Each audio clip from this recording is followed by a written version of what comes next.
someone say something about being just ducky? This is number 2 in my amigurumi series that I've been working on. This absolutely adorable little yellow duck. And he comes from the Lion Brand yarn site as well, one of their free patterns on the site. He is absolutely charming, cute as can be, and a fabulous addition to any amigurumi collection. This little guy is done in 2 colors of hemp yarn from Martha Stewart and is absolutely, positively a charmer. He's one of my favorites that I've seen. Now, he's super simple to make. He is just one piece for the whole body. As you can see, he's sewn straight across on the bottom here. And then it's a circle for his bill, which is then sewn together and in place. And his little wings and feet get sewn on separately. Now, the pattern on Lion Brand yarn calls for safety eyes.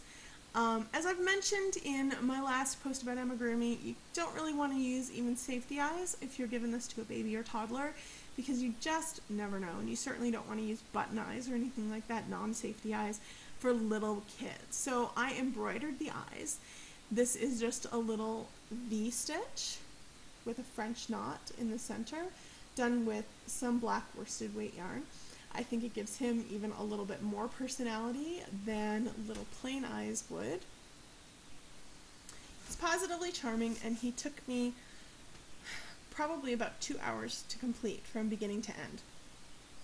It is faster to make one of these little guys than it is to go and find one to buy for somebody.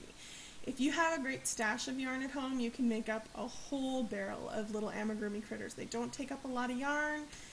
They are really fast to do. Just make sure you have some stuffing at home and a tapestry needle, because the most time-consuming part of making these guys sometimes is sewing all their little bits and baubles together. This one wasn't too bad, but I've had some other ones that were a lot more complicated. So this one's super fast, about a 2-hour project start to finish, including stuffing and embroidering the eyes and getting all of his parts sewn together and back onto his body. Super fun and a great gift for kids. Here's another tip when you're doing amigurumis. If you're making them for babies, you can insert jingle bells, which you can find at craft stores.